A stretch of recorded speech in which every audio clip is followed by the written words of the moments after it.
Public place पर अगर बुर्का पहन के कोई निकल गया तो उस पर $1000 का फाइन होगा।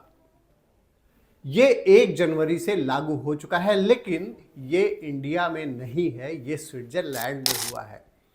स्विट्जरलैंड की गवर्नमेंट ने क्या किया है कि वहां अगर पब्लिक प्लेस पर कोई अगर महिला दिखती है जो बुर्का पहन के निकलती है तो उस पर 1000 स्विस फ्रैंक्स, जो वहाँ की लोकल करेंसी यानी कि $1000 $1100 के आसपास आते हैं, यूएस डॉलर के आसपास, वो उस पर फाइन किया जाएगा। इसको लेकर पूरे ग्लोबल लेवल पर एक चर्चा शुरू हो गई है और यहाँ ये याद दिलाना चाहेंगे कि जब इंडिया में एक एजुकेशनल इंस्टीट्यूशन में कर्नाटका में जब हिजाब बैन किया गया था तो उसको लेकर बड़ी हाय तौबा मच गई थी। मामला सुप्रीम कोर्ट तक पहुंच गया था। हाई कोर्ट ने भी ये कह दिया था कि एजुकेशनल इंस्टीट्यूशन में जो वहाँ का यूनिफॉर्म है वही पहनना पड़ेगा। लेकिन मामला सुप्रीम कोर्ट में, सुप्रीम कोर्ट ने भी कह दिया कि एजुकेशनल इंस्टीट्यूशन में बुर्का नहीं पहना जा सकता है, और लेकिन हिजाब पर बैन नहीं लगाया था। अभी सुप्रीम कोर्ट में इस मामले में सुनवाई हो रही है। ये है इंडिया की बात। चलिए फिर हम ग्लोबल लेवल की बात करते हैं। स्विट्जरलैंड में जब ये बैन किया गया तो ये कहा जाने लगा कि इस तरीके से जो बैन किया गया है ये वहाँ की जो इस्लामिक माइनॉरिटी है उसको लेकर ये किया गया है, हैरेसमेंट किया जा रहा है। लेकिन आपको आज हम ये बताते हैं कि कई सारी ऐसी इस्लामिक कंट्रीज हैं जिन्होंने बुर्का को बैन कर दिया है। और बुर्का को बैन करने के बाद में ये कौन सी कंट्रीज हैं इसके बारे में आइए हम बात कर लेते हैं। Tunisia, Turkey, Azerbaijan, Kazakhstan, Kyrgyzstan, ये सारी कंट्रीज़ जो हैं वो इस्लामिक कंट्रीज़ हैं जहां बैन कर दिया गया है। मुस्लिम कंट्रीज़ हैं ये। और स्विट्ज़रलैंड की अगर हम बात करते हैं तो वहाँ 5% केवल मुस्लिम पॉपुलेशन है। और ताजिकिस्तान जहाँ 95% मुस्लिम्स हैं उसने भी बुर्का बैन कर दिया है।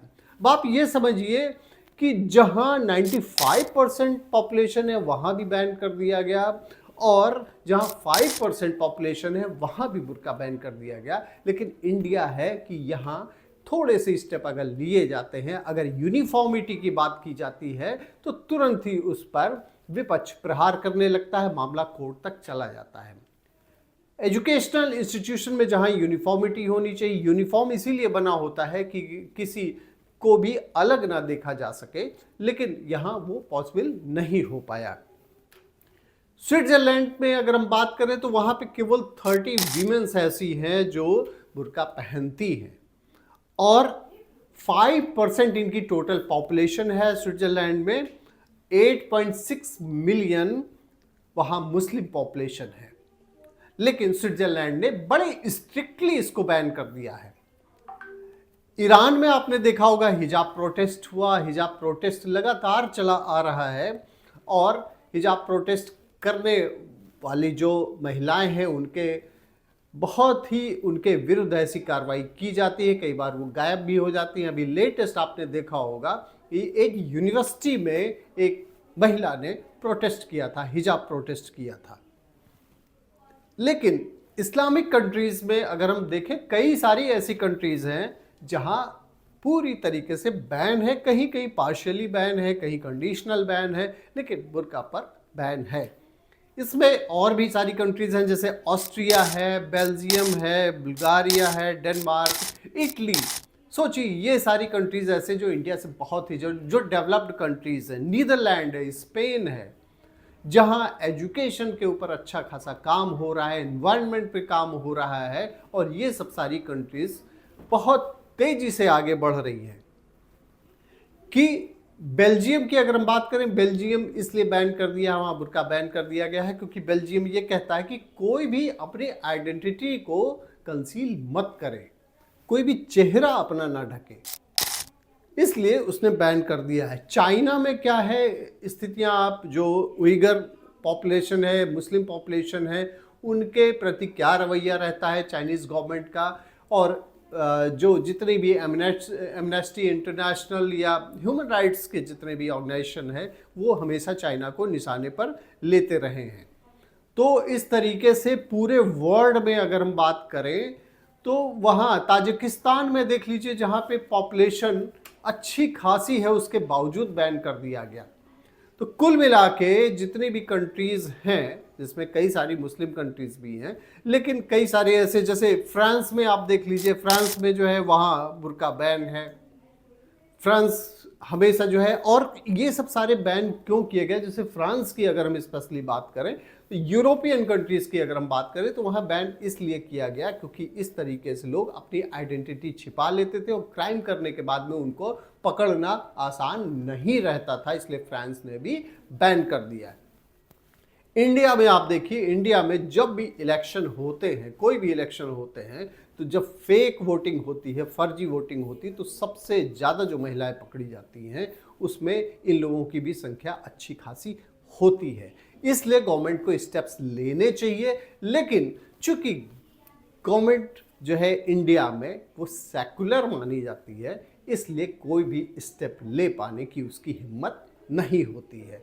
क्राइम कुछ भी होता रहे। अब सवाल ये उठ खड़ा होता है कि क्या इसको रोकने से क्राइम रुकता है और क्या ये लोग ही क्राइम में इन्वॉल्व हैं। तो ये सारी चर्चाएं ऐसी होती रहती हैं। लेकिन अगर हम एक बात करें ग्लोबल लेवल पर, इस तरीके से जो प्रोटेस्ट हैं वो होने लगे हैं और बुर्का बैन की डिमांड कई जगह होने लगी। ईरान में देखा आपने प्रोटेस्ट हुआ, इसी तरीके से कई सारी कंट्रीज़ में भी प्रोटेस्ट होते रहते हैं और इसको बैन करने की मांग की जाती रही है। फिलहाल स्विट्जरलैंड में $1000 का फाइन लगा दिया गया है और कुछ लोगों के ऊपर इस पर फाइन हो भी चुका है। 1 जनवरी 2025 से ये लागू किया गया है और उसके बाद से ही फाइन होने स्टार्ट हो गए हैं। वहाँ की गवर्नमेंट बिल्कुल, उसके पहले जो स्विट्जरलैंड की गवर्नमेंट है वो कोई भी स्टेप लेने से पहले रेफरेंडम कराती है। रेफरेंडम में ये बातें सामने आई थी। स्विट्जरलैंड की गवर्नमेंट ने जब रेफरेंडम कराया बुर्का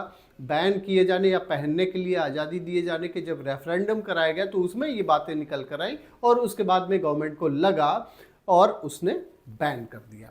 तो देखने वाली बात ये होगी कि इंडिया में इस तरीके से स्टेप्स कब उठाए जाते हैं, कब गवर्नमेंट इतनी सशक्त होती है कि इस तरीके से स्टेप्स ले सके और यूनिफॉर्मिटी ला सके।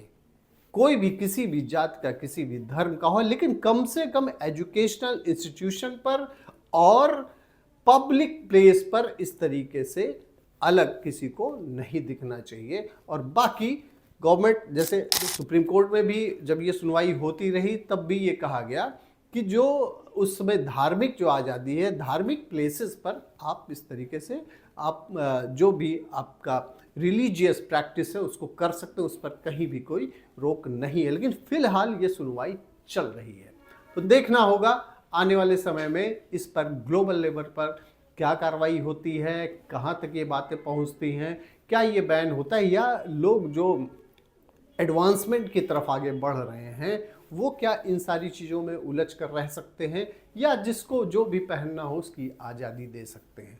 बहुत बहुत धन्यवाद आपका। आपकी खबर पॉलिटिकल, आपकी खबर राजनीति प्लेटफॉर्म देखने के लिए। हम इसी तरीके से जो सबसे गर्म मुद्दे रहेंगे, जो सबसे बड़े इश्यूज रहेंगे, उस पर कोशिश करेंगे कि पूरी एक्सप्लेनेशन आपको लेकर आते रहें और आपको बताते रहें। थैंक यू फॉर वॉचिंग आपकी खबर राजनीति।